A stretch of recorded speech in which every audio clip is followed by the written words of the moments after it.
Good evening. Tonight's review is Cragganmore 12-year-old single malt Scotch whiskey. Cragganmore is the single malt whiskey that got me into Scotch. Initially, I drank blends, Teachers, Famous Grouse, and Johnny Walker Black, but I couldn't understand single malts.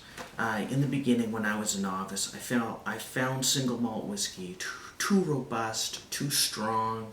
I just didn't get it until I discovered Cragganmore 12-year-old.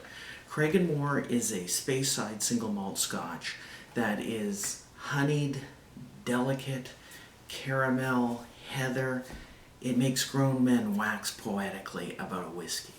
I mean, it's just fabulous, gorgeous stuff.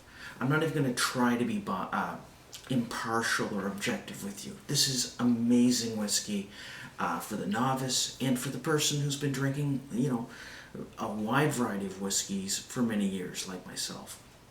So tonight, I picked up a bottle, got home, didn't even get my jacket off, went downstairs because my wife has the AC on way too cold for me, and I poured a little dram. And I'm like, this is gorgeous. And I got home at 11:30 at night. It's way too late to do a whiskey review, I thought to myself, because I got to work tomorrow morning. But I just felt compelled to tell you about Cragganmore 12.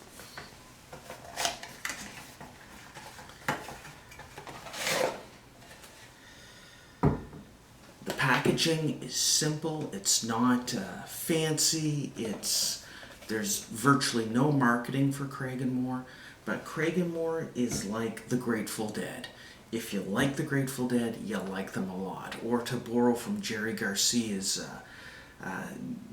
phrase that he used, he said, he explained the appeal of the Grateful Dead as people who like licorice, they like their licorice a lot. And Cragganmore has a huge cult following.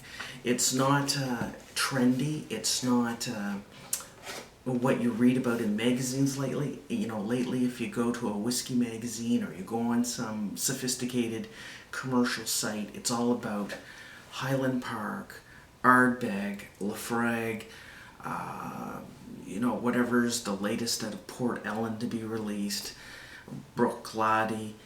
And not to say that those aren't great whiskeys, but everybody is focused on the really robust single malt, either peat bomb or heavy with a sherry.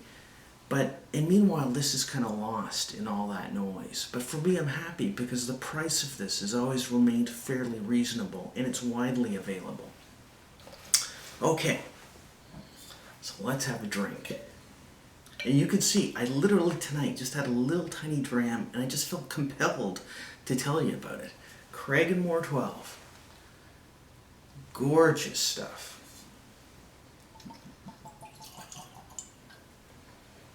Okay. Alcohol by volume on this particular release is 40%. I think in the past it was 43%. Diageo owned the brand, and I think the alcohol level may depend upon the region where you are. For instance, if you are in a certain particular part of the world where 43% alcohol by volume is more popular, and they think they can make greater sales, then it's 43. In Canada, 40%. The nose is pleasant. It is more than pleasant. It's very enjoyable. Undiluted, you immediately note quality sherry. Oranges, it's floral. And a bit of dandelion. It's nice. It's just, love this stuff.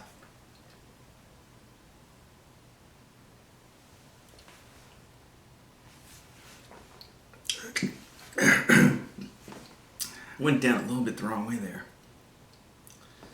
Let's do that again.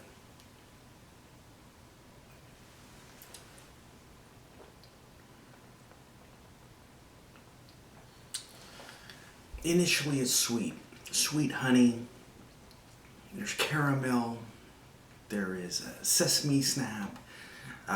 When I was a kid, and you can still buy them, Sesame snaps come in a little package. They're made in Poland. It's a mixture of sesame seeds with honey. It's kind of like a brittle or a toffee brittle that you break off and eat. That's what this delivers. It's honey, a little bit of lemon, darkened toast with wild honey spread on it. It's got a crunchy sesame seed, herbaceous note to it.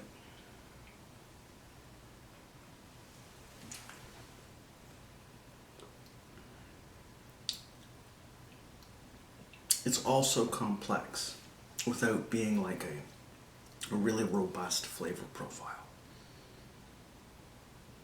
The finish is long. I should say medium length. There's smoke, there's a little bit of wood, and wisps of smoke. It's not overly smoky, it is not peated at all. It's your classic Speyside whiskey. You know, the stereotype of Speyside whiskey is that it is honey, sweet, dandelion, gentle, and it's all of those things. It is not peated. It is not overly smoky. It's delicate smoke like a fine H. Upmann cigar from Cuba.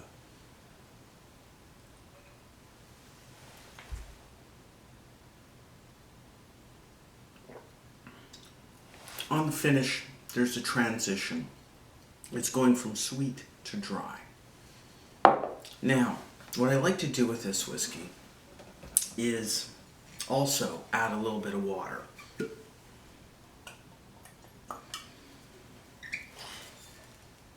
Get like a double pour. Put that there. Bring in a little bit of water. 1/4 of a teaspoon of water to approximately a double pour.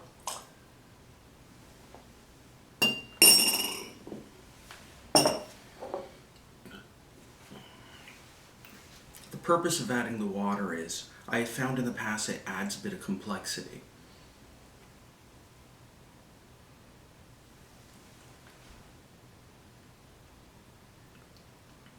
Can make it a little bit more ethereal, brings out smoke.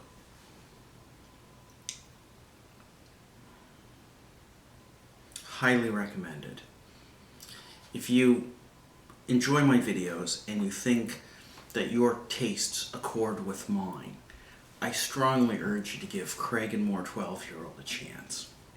This is not a paid advertisement. I just love this stuff.